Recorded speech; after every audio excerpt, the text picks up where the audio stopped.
Why are you single? My wife passed away a long time ago. Our marriage lasted almost 65 years. She was my very best friend. I'll be praying for those of you who are patiently waiting for that special someone. It's such a blessing to grow old with the person you love more than anything. I'm visiting my grandfather within the next hour. He's 91. His wife of 65 years also passed, though only 6 months ago. I'm sure he will agree with you overwhelmingly. Also, assuming you're even close to his age, based off your relationship length, I truly love your username. Gives me a good laugh to think of my grandfather behind a PC tapping away a 0LD geezer. Edit. Damn, you're at least his age. Love it. I have a lot of mental problems that I need to work through, and a lot of social anxiety issues. I'm not even going to attempt to bring my problems into someone else's life if I can't even take care of myself in the first place. Not everyone has that level of introspection to try and not make their problems everyone's problems. So you have one really healthy mental practice down. Good luck with the self-improvement and healing. I'm divorced, and after 27 years in a relationship, that is enough. I choose the single life, don't have to answer to anyone, do what I want when I want, and now I travel 8 months a year. I love my single life. Because the person I like is in a relationship, and I'm not about to risk fucking their happiness up to take a chance at my own. Damn bro, are you me? The biggest thing that is keeping me from telling her how I feel about her, other than a great amount of respect and love toward both of them, is that deep down, I know that if we are meant to be anything in the future, it will happen. But I also know that I sometimes grow to and from people, so I could lose attraction towards her and grow closer to someone else in the future, and the feelings I'm feeling right now are just momentary feelings that will pass. Honestly, the second you stop focusing on the person, you may realize that there are other people waiting in line. I had a major crush on a friend in graduate school for 2 years, and she had a boyfriend who I was also friends with. I stayed single those 2 years like an idiot and was very close to wrecking their relationship. I never said anything, but I was so close on multiple occasions. These days I look back on it and I'm so glad that I never said anything. We remain great friends to this day. I got shit I need to do. If the right person comes along, of course that is different, but I wasted so much time when I was younger chasing love, and the only times I ever got any, it came in ways I did not see coming and from people I was not expecting. I had some great relationships, but they didn't work out. Now that I'm single again, I realize chasing it was just a waste of time.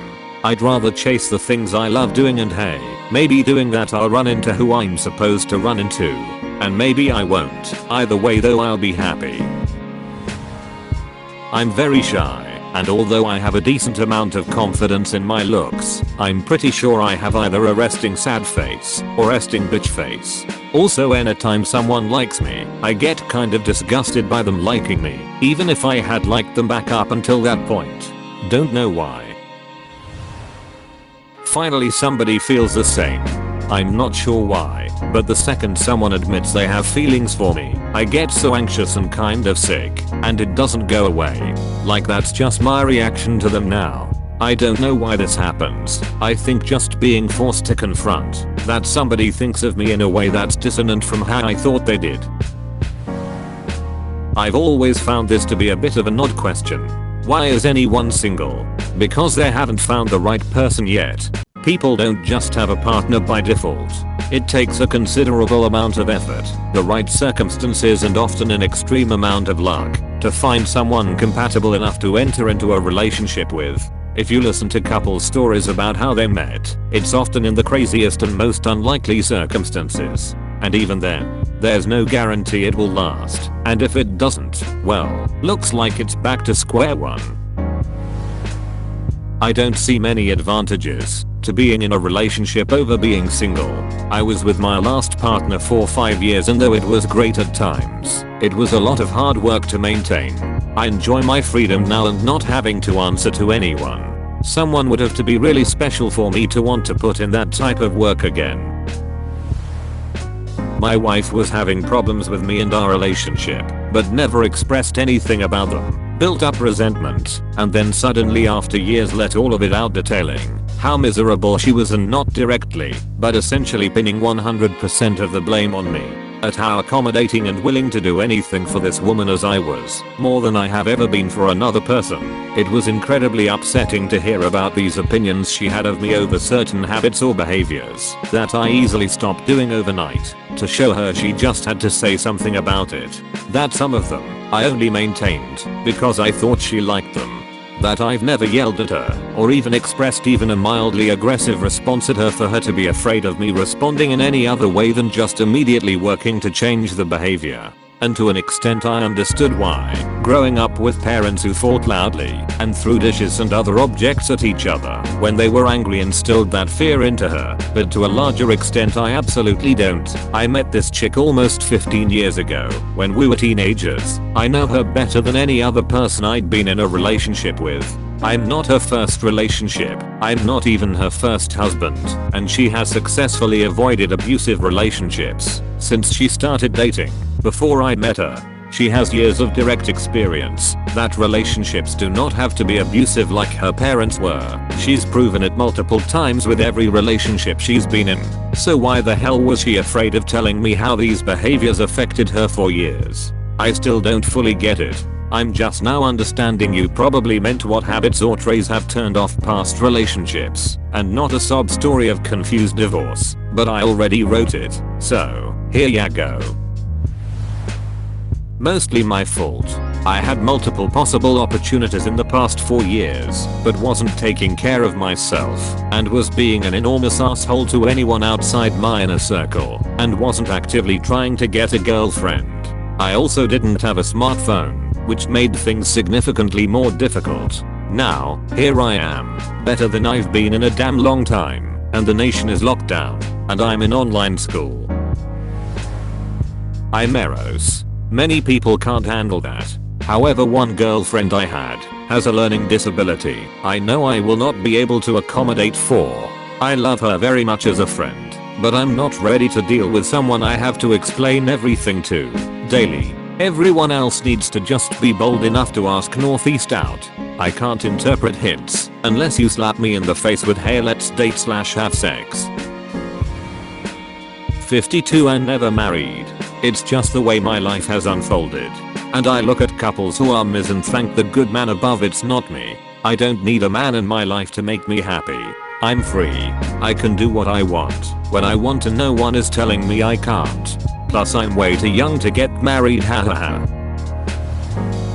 I'm single because after a long string of ambivalent relationships and 5 years of therapy I've sort of come to a deeper understanding of myself and realize that being single for quite a while is the best for me right now. I was almost getting ready to marry my last partner of 2 years, but we split up in January. I'm about to turn 39, so a hormonal shift might have something to do with it as well, but I just feel like the next person I get involved with should be a really good match and an emotionally healthy person, and I'm willing to wait until I can rebuild my life in such a way that I meet them along my path organically and spontaneously.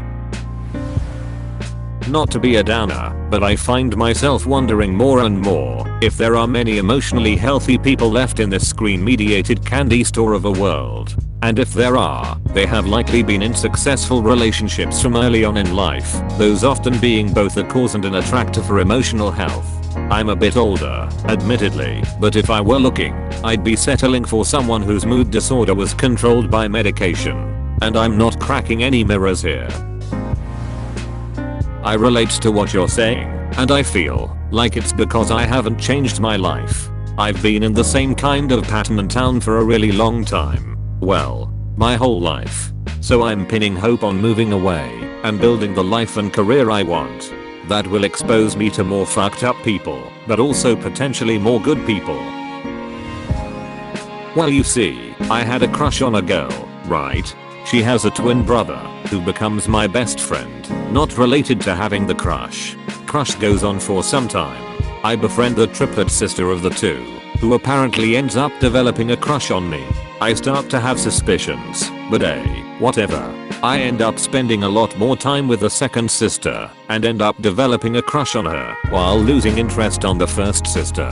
The family ends up moving about 3 hours away. I keep in touch, often texting the best friend and the second sister, eventually asking the second sister if she has ended up liking someone at her school yet. She responds with something similar to, well, I had a crush on someone in middle school. We were freshmen then. And me being the pressuring friend ends up convincing her to tell me. It was me apparently. I tell her the vice versa and well, nothing really. The family came up to my area around the time of my homecoming and she came. It was extremely awkward, but had a good time otherwise, and we all kept in touch. Half a year later she asks me if I still had a crush on her, and me being a scared little shit says no. I ask her the same, and she's like yeah. So I changed course and said that I did like her, and that evolved to now. I tried interacting with her as much as possible, but it feels like it's one way, and I'm too scared to really make a move because we're still friends. And that's why I'm single. Thanks for coming to my TED Talk.